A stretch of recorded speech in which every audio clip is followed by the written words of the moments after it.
The writings of Sholem Aleichem have very little in common with the play Fiddler on the Roof, or vice versa. But in the opening number, where they're introducing you to everyone in the village, which for some reason, which Sholem Aleichem called Kasrelefka, and the Harnack and Bach decided to call Anatefka, and why is one of the mysteries of the universe, we're introduced to Nachum the Schnorrer.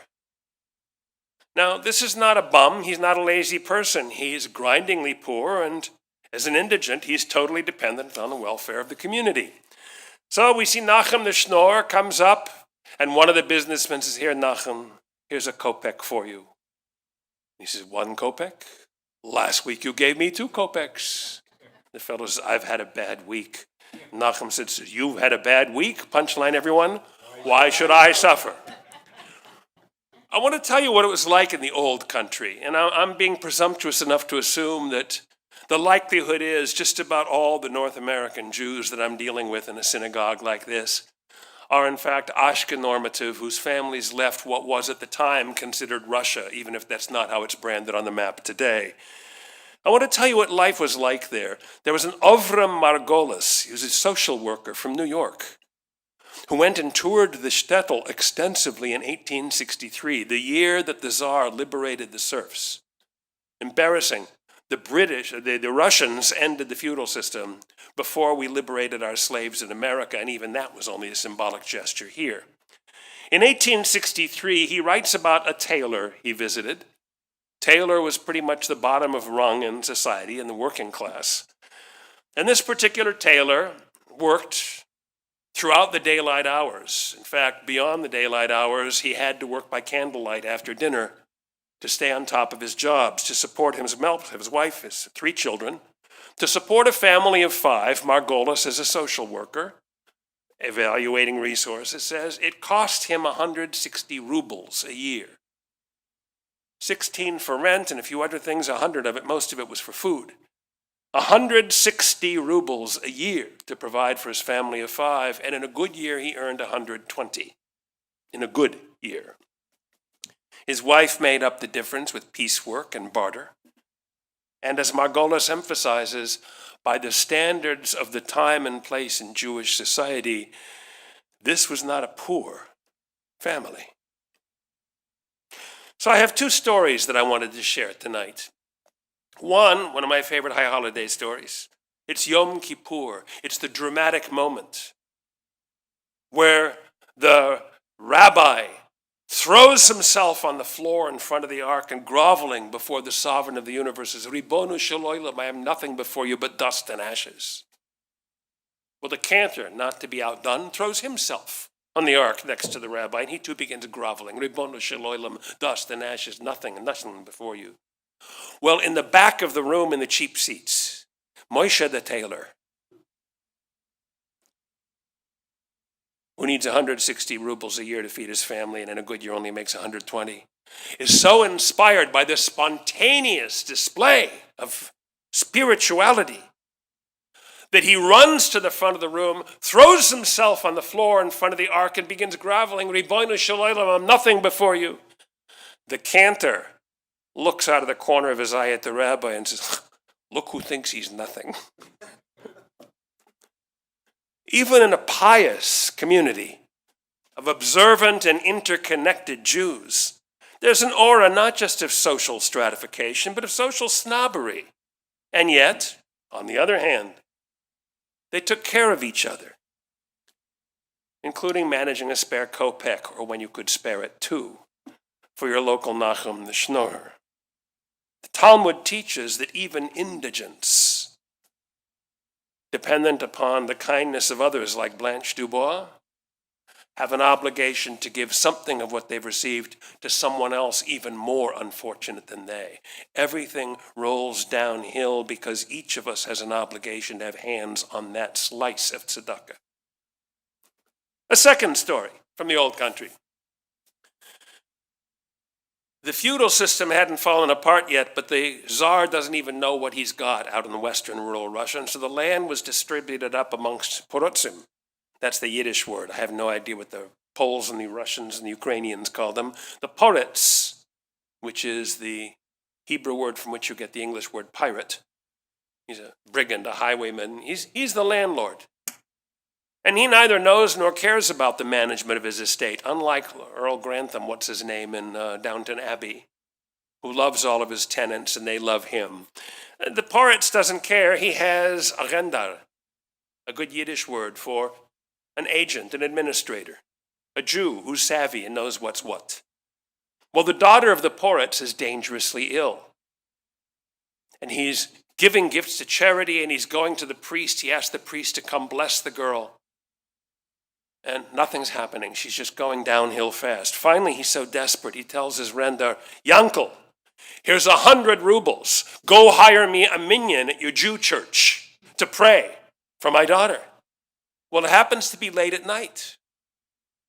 So when Yankel gets from the estate into the village, the market town, nobody is around except Yossel the horse thief. So Yankel calls Yossel over. He says, I have a legitimate offer for you for a change. Poritz, daughter, prayer, minyan. Well, Yossel the horse thief is always in the market for a legitimate deal. Also, he's a father himself, so he has compassion. So he rounds up 9 of his gang. And the 10 of them go into the synagogue, and they stay up all night reading Tehillim, psalms for healing. And in the morning, it's discovered that the girl's fever broke and she's made a complete recovery. The Poritz is so thrilled, he calls his rendar, Yankel, and he's, Yankel, I want to meet the men responsible. I want to thank each one of them personally. Well, the Poritz is also the law officer, and believe me, the horse thief gang doesn't want to meet the magistrate. So Yankel finally has to admit who he got to offer the prayers. The Poritz is livid. He said, men like this, you got to pray for my daughter? And the rendar, who's of course a nice Jewish boy and therefore very smart and thinks on his feet, says, well, Panchik, I'll tell you, I saw when I ascended to try to pray for your daughter myself, the gates of heaven were locked to my prayers. And I said, who better to break locks than a thief? This is the other side of the first story.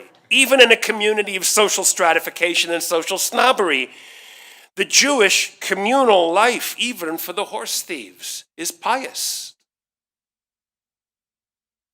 They go to shul. They know the Tehillim to recite when somebody is sick. Everybody in the community is knowledgeable, observant, and most important, interconnected. So that's a template for our consideration on this Thanksgiving. That Abraham Lincoln's proclamation of this holiday and what he called the last Thursday in November, as I mentioned last week, during President Roosevelt's tenure in 1941, in order not to mess up the Christmas shopping season, they fixed it at the 4th Thursday rather than the last. In Lincoln's original proclamation, he says, our bounties are so constantly enjoyed that we are prone to forget the source from which they come and become habitually insensible to the ever-watchful providence of Almighty God. We Jews are heirs to those who lived uncertain lives in the old country, and yet who made a humble bracha for every bite that they ate and every breath that they drew. We are descendants of a rootless people who came at great risk and planted us into the soil of this land of plenty.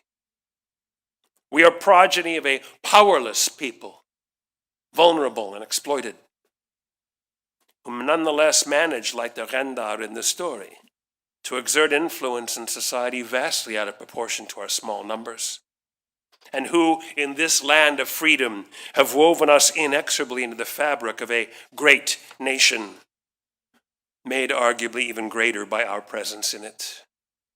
We are the keepers of a tradition that passed along what little we could spare, a kopeck or two, in support of those whose livelihood was even more uncertain than our own. In our Torah portion, Vayetze, Jacob leaves his family, leaves his homeland, goes back to the old country where he's heard of but never been, Vayetse, he departs to an uncertain future. It's a dangerous journey. It may be on the high road, but the high road is out in the open where robbers can get you from ambush. Running through the middle of what is today Jordan, Syria, and a slice of Turkey. What do they say about Israel? A good country in a bad neighborhood? A strange place, strange people. A place where, as he begins to settle in, his uncle, who is a Ferd's-ganef, a horse thief, exploits and abuses him, pulls out the carpet from under him, changes the rules a dozen times. And yet Jacob prevails in this parashah, that contiguous narrative. 3.5 chapters, 7 columns, unbroken. Nowhere else in the Torah. A single paragraph that points to the integrity, the unity, and the unbreakable solidarity of the nation he founded in us. A unity bestowed from on high on an exalted people of Israel, unified even more in service to God and in our duty to one another. Shabbat Shalom.